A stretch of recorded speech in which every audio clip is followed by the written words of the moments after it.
पूरे हफ्ते में सोशल मीडिया पे एक वीडियो बहुत ज़्यादा वायरल हुआ। सेकेंड हुगली ब्रिज पर चंद लड़के जंप मार रहे थे और वायरल होने की कोशिश कर रहे थे। क्या लगता है, पढ़ाई लिखाई की कमी है, तालीम की कमी है, बोल के इस तरह का काम हो रहा है? देखिए, पहली बात मैं ये आपको कहना चाहता हूँ कि बच्चे लोगों को खास करके आपको समझाना बहुत ज़रूरी है। आप देखेंगे कि कुछ बच्चे मोटरसाइकिल रेसिंग, आप देखिए रात के टाइम में मोटरसाइकिल में रेसिंग कर रहे हैं, कोई गाड़ी में रेसिंग कर रहा है। तो ये जो एज होता है, तो ये इस एज में समझना बहुत मुश्किल होता है। तो इनको लगता है कि भाई ज़िंदगी पिक्चर जैसी है, तो ज़िंदगी पिक्चर की जैसे तो है नहीं। आज उनको ये समझना पड़ेगा कि मेरे घर में भी कोई है जो हमारे लिए इंतज़ार कर रहे हैं। आदाब नाज़रीन, मैं अशफाक। जैसा कि आप लोगों ने देखा कि इस पूरे हफ्ते में सोशल मीडिया पे एक वीडियो बहुत ज़्यादा वायरल हुआ। वो वीडियो ये था कि सेकेंड हुगली ब्रिज पर चंद लड़के जंप मार रहे थे और वायरल होने की कोशिश कर रहे थे। लेकिन इसका रिज़ल्ट क्या हुआ? रिज़ल्ट ये हुआ कि जो पहला लड़का था वो तो किसी तरह बच गया, लेकिन दूसरा लड़का अभी तक नहीं मिला। जाहिर सी बात है उसके साथ क्या हुआ होगा, आखिर क्यों ऐसा हो रहा। और उन्होंने जंप मारने से पहले जो हरकत किया है और उसके बाद उनकी जो बातें, जिस ज़ुबान का वो इजहार कर रहे हैं उस वीडियो में, वो दर्शाता है कि वो किस लेवल से आते हैं। तो आखिर ऐसा क्यों है, हमारे समाज में क्यों इस तरह की बातें हो रही है? तो आइए इस पर ज़्यादा बात करने के लिए हमारे सामने बंगाल के मशहूर समाजी कारकुन, सोशल एक्टिविस्ट और बंगाल हेल्पिंग हैंड एनजीओ के फाउंडर और बंगाल ग्रुप के चेयरमैन शेख जुल्फ़िकार अली, हम उनसे बात करते हैं और बंगाल की भी मौजूदा सूरत हाल पे उनसे हम बात करेंगे। जुल्फ़िकार साहब, आपका हालात बंगाल न्यूज़ टैग में स्वागत है। अस्सलाम वालेकुम, नमस्कार। ये जो घटना हुआ, आपने भी तो सोशल मीडिया पे देखा, ये जो लड़के जंप मार रहे हैं, क्या आप तो एजुकेशन को लेकर बहुत काम करते हैं, ऐसे लोग को सपोर्ट करते हैं जिसका भी पढ़ाई में कमी होती है, क्या लगता है पढ़ाई लिखाई की कमी है, तालीम की कमी है, बोल के इस तरह का काम हो रहा है? देखिए, पहली बात मैं ये आपको कहना चाहता हूँ कि बच्चे लोगों को खास करके आपको समझाना बहुत ज़रूरी है।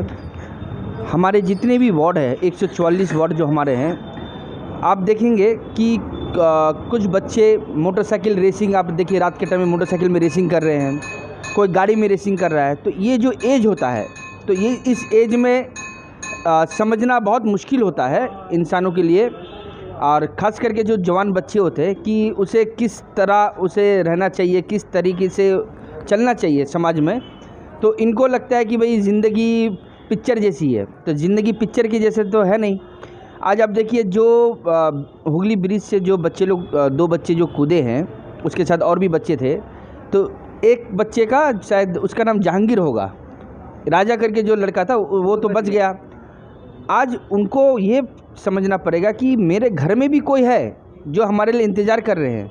आज देखिए क्या हुआ कि जो जहांगीर करके जो बच्चा है, टीवी में वो लोग देखते हैं या फिल्म में देखते हैं कि जो बड़े बड़े जो शोज़ होते हैं, खतरों के खिलाड़ी जैसे शोज़ होते हैं, तो ये सब जो चीज़ें को देखने के बाद में क्या होता है कि ये सोचते हैं कि भाई ये बहुत आसान होता है करने के लिए। इनको मैं ये बताना चाहता हूँ कि ये खतरों के खिलाड़ी हो या कोई भी जो रियलिटी शोज़ है, इस पे क्या होता है कि इनका पूरा एक सिस्टमेटिकली एक अरेंजमेंट होता है, इनका एक टीम होता है, सेफगार्ड रखने के लिए इनका एक पूरा सिस्टम रहता है। तो आप जो भी यंग जनरेशन, जो भी यंग बच्चे, आप मोटरसाइकिल में रेसिंग मत करिए, आप गाड़ी से रेसिंग मत करिए, और इस तरह की कोई भी स्टंट करने से इसे आप पहले 10 बार सोचिए कि घर में हमारे माँ बाप है, घर में हमारे लिए कोई इंतज़ार कर रहा है। नहीं, आपको लगता नहीं है कि ये जो हमारे बच्चे हैं, रात 10 बजता है तो बाइक लेकर के, चाहे वो पार्क स्ट्रीट का ब्रिज हो, एजीसी बोस रोड का ब्रिज हो, स्टंट होता है, रेसिंग होती है, जंप हो रहा है, तो इसके लिए हमारे जो माँ बाप है, गार्जियन थे, उनको भी अवेयरनेस, अपने बच्चों को अवेयर करने की ज़रूरत है।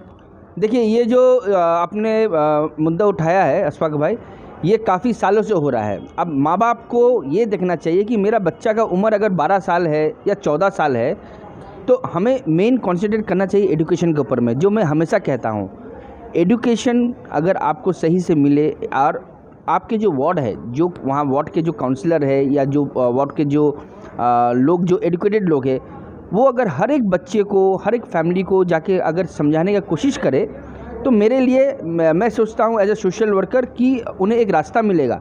अभी आप देखिए ये इंसिडेंट के पहले भी जो हमारे जो पार्क सर्कस की जो ब्रिज है वहाँ पर भी काफ़ी साल पहले एक्सीडेंट हुआ था, 2 बच्चे का इंतकाल हुआ था वहाँ पर। तो इस तरह का घटना रेगुलर होते रहेगा जब तक आप जो घर के जो बड़े हैं अगर वो स्टेप नहीं लेंगे। कारण ये है कि आपका बच्चा 12 साल का होता है, 14 साल का होता है, आप उसके हाथ में मोटरसाइकिल थमा देते हैं। तो ये चीज़ से आपको बचना पड़ेगा। और मैं ये कहना चाहता हूँ तमाम जो पेरेंट्स है कि देखिए ये जो स्टंट्स हो रही है ये सब चीज़ों से बच्चे लोगों को समझाना पड़ेगा आप लोग को कि ये रियलिटी जो होता है, रियलिटी शो, ये इसको देख के जैसे ना घटाए, माने इसको देख के स्टंट करने की कोशिश ना करे। कारण क्या है कि बच्चे लोग एक्साइटेड हो जाते हैं। तो ये सब जो है स्टंट्स ये फिल्मों में ठीक लगता है, हकीकत में तो वो है नहीं ना। बहुत शुक्रिया। हम आपसे कुछ बंगाल की जो मौजूदा हालात इस पे बात करेंगे। आज टीएमसी के एक वरिष्ठ नेता और सांसद ने राज्यसभा से रिज़ाइन किया है। उनके बारे में भी ये कहा जा रहा है कि वो भी भारतीय जनता पार्टी में जा रहे हैं। क्या लगता है, दीदी अलग थलग पड़ रही है पार्टी में? देखिए राजनीतिक जो आज सिचुएशन है बंगाल की, अभी सबसे बड़ा मुद्दा ये हो गया है कि बहुत जन जो एमएलए है वो पार्टी छोड़ के जा रहे हैं। बहुत जन जो माने जो सोच के बाहर है, जो पार्टी के साथ कोई 10 साल से जुड़ा हुआ है तो वो भी छोड़ के जा रहा है। तो मैंने पहले भी कहा था अशफाक भाई कि देखिए छोड़ के जाना इससे कोई फ़र्क नहीं पड़ेगा। कारण ये है कि मैंने आपको लास्ट इंटरव्यू में कहा था कि आज अगर दीदी और हमारी जो माँ माटी मानुष की जो सरकार है, आज अगर वो टिक सकेगी बंगाल में, एक ही रास्ता है उसका और वो है माइनॉरिटी वोट। तो आपको मैं क्लियर बता दूं, 294 जो सीट्स होती है आज के डेट में दीदी के पास 223 सीट है एमएलए का। तो मेन फैक्टर होता है कि देखिए नेता से कोई फैक्टर होता नहीं है।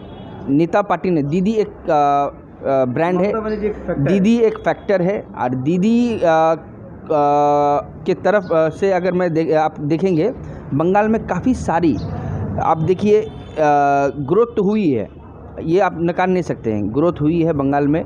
और द्वारे द्वारे सरकार वाला जो कॉन्सेप्ट आप देखेंगे ये बंगाल में, दिल्ली में भी उन्होंने किया। अरविंद केजरीवाल की जो पार्टी है आप पार्टी, उन्होंने भी चालू किया था, आज बंगाल में है। तो बंगाल प्रॉब्लम कहाँ है? बंगाल में प्रॉब्लम ये है कि लोगों का जो एक्सपेक्टेशन है बहुत ज़्यादा है, ठीक है। तो आपको भी ये समझना पड़ेगा कि एक 35 साल से जो गवर्नमेंट बंगाल में थी तो उसका परफॉर्मेंस क्या था। और बंगाल को जागना बहुत ज़रूरी है अशफाक भाई। कारण ये है, बंगाल केरला जैसा जिस दिन हो जाएगा ना तो आप देखेंगे बंगाल का उन्नति ऑटोमेटिक होगा। बिकॉज बंगाल में प्रॉब्लम क्या है कि यहाँ हम कोई भी एक पार्टी को जब लाते हैं उसको हम 10 साल 20 साल 30 साल हमको देखना है परफॉर्मेंस। तो अभी क्या है कि जो भी घटना, जो भी एमएलए जो भी छोड़ के जा रहे हैं, तो मैं इतना ही कहना चाहता हूँ दीदी को घबराने की कोई ज़रूरत नहीं है। हम सब उनके साथ में है। और हमारी जो माइनॉरिटी वोट है वो 4 करोड़ की वोट है। तो 4 करोड़ की वोट प्लस क्रिश्चियन वोट, दलित वोट, सिख वोट सब लेके, और आप माइनॉरिटी वोट की बात कर रहे हैं तो आप इसका मतलब जो मेजॉरिटी वोट है, जो हिंदू वोटर्स है, वो क्या इस बार ममता जी को वोट नहीं देंगे क्या? देखिए अगर आप इसको देखा जाए तो हिंदू वोट भी ममता जी को देंगे, मगर कुछ कुछ वोट है, फैक्टर्स है जो ममता जी के खिलाफ है।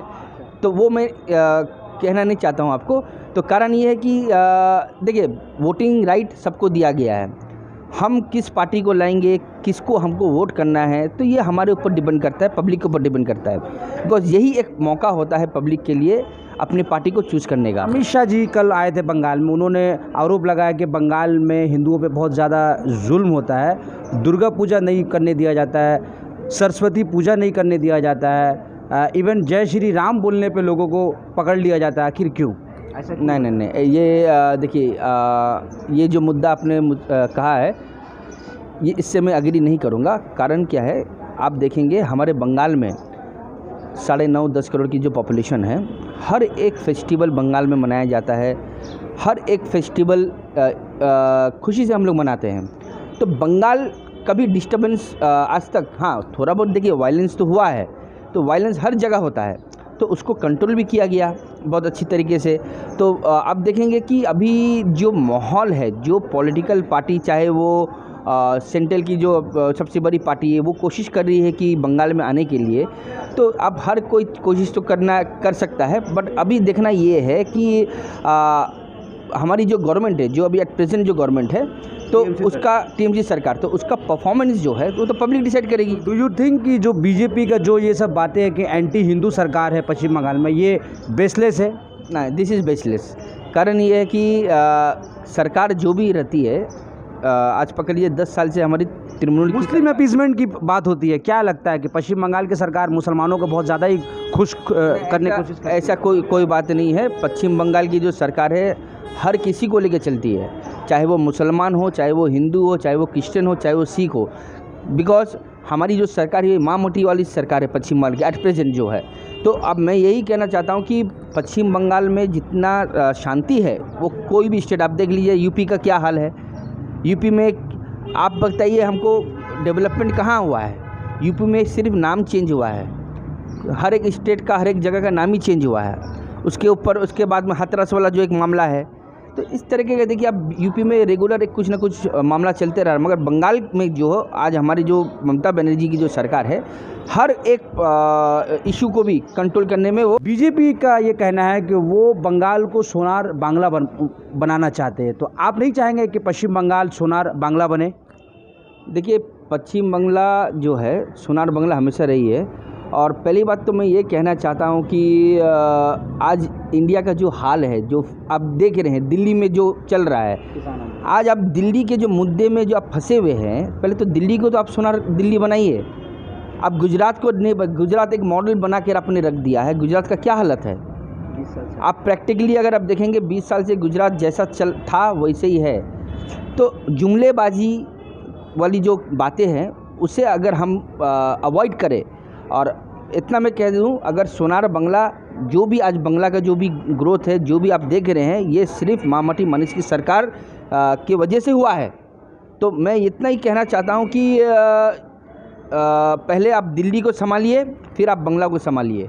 क्या दिल्ली में आज के डेट में आप देखिए 200 किसान की जो मौत हुई है, तो इसके बारे में तो कोई कुछ कह नहीं रहा है। एकमात्र कांग्रेस के जो राहुल गांधी जी है, उन्होंने पार्लियामेंट में ये मुद्दा को उठाया है। तो मेरा कहने का मतलब ये है कि पहले आप अपने जो उत्तर प्रदेश है उसे सोनार उत्तर प्रदेश बनाइए, आप एमपी को, मध्य प्रदेश को सोनार एमपी बनाइए, आप गुजरात को बनाइए, आज दिल्ली को बनाइए। आज दिल्ली में जो हाल है, पूरा जो दुनिया है, प्लस बड़े बड़े सेलिब्रिटी जो है वो भी देख रहे हैं इसको। पेट्रोल का दाम कहाँ चला गया, डीजल का दाम कहाँ चला गया है। आज आप देखिए फूड प्राइजेस कहाँ चला गया। आप जब ये सरकार आई थी सेंट्रल गवर्नमेंट, इन्होंने जो पब्लिक को कहा था कि हम आएंगे तो अच्छे दिन लेके आएंगे, तो अच्छे दिन आपका कहाँ है? अच्छे दिन करते करते आपका 6-7 साल पूरा हो गया है। तो मेरा यही कहना है कि आप पहले अपने आप को सोनार इंडिया बनाने का कोशिश करिए, बिकॉज सोनार बांग्ला बनाने से पहले आप अपना पूरे जो आपके जो स्टेट्स है जहां आपका रूल है उसे बनाइए आप पहले सोनार। लास्ट सवाल, जेपी नड्डा हो या पीएम मोदी हो या अमित शाह, ये लोग बार बार बंगाल की धरती पर आ रहे हैं, क्या लगता है तीनों के आने से कुछ असर होगा, बीजेपी को फ़ायदा मिलेगा इसका? देखिए ये जो बड़े बड़े जो हस्ती है जो आज बंगाल में आ रहे हैं, मैं आपको यही कहना चाहता हूँ, आज इतना बड़ा एक फार्म लॉ का जो मुद्दा चल रहा है, जहाँ उन्हें पार्लियामेंट में होना चाहिए, पार्लियामेंट में है नहीं। आज वो कैंपेनिंग में लगे हुए हैं। तो इनका आप अगर आइडियोलॉजी अगर आप देखेंगे, इनका आइडियोलॉजी एक ही है कि हमें जैसे भी करके हमको स्टेट में सत्ता अपना लेना है। तो उनको लोगों से मतलब नहीं है, उनको सत्ता से मतलब है। तो अब यहाँ आप देखिए हमारी जो दीदी है श्रीमती ममता बनर्जी, उनको लोगों से मतलब है, उनको सत्ता से भी मतलब है। तो उनको पहले क्या है कि लोगों को तो हमको जीतना पड़ेगा सत्ता में आने के लिए। तो दैट इज़ द डिफरेंस। तो बीजेपी और तृणमूल कांग्रेस आज जो पार्टी है जो बंगाल में जो आज जिस हिसाब का पॉलिटिक्स चल रहा है, तो मैं इतना ही कहना चाहूँगा कि आने वाला दिन दीदी का है, और दीदी आने वाले दिन में आप देख लेना 294 सीट, आज 223 सीट है, आप देखना 200 सीट उनको आएगा। बहुत बहुत शुक्रिया। तो ये थे शेख जुल्फ़िकार अली, जिन्होंने बहुत सारी बातें कही, ख़ास तौर पे सेकंड हुगली ब्रिज पर जिन लड़कों ने जम मारा, ऐसे लड़कों को क्या करना चाहिए, उनके गार्जियन को, उनके माँ बाप को, ये भी उन्होंने बताया। साथ ही साथ पश्चिम बंगाल की मौजूदा राजनीतिक सूरत हाल पर इन्होंने अपनी तमाम जो एक्सपीरियंस को शेयर किया। सर, आपका हमसे बात करने का बहुत बहुत शुक्रिया, और आप भी इस तरह देखते रहे हालात बंगाल और न्यूज़ टैग इंडिया।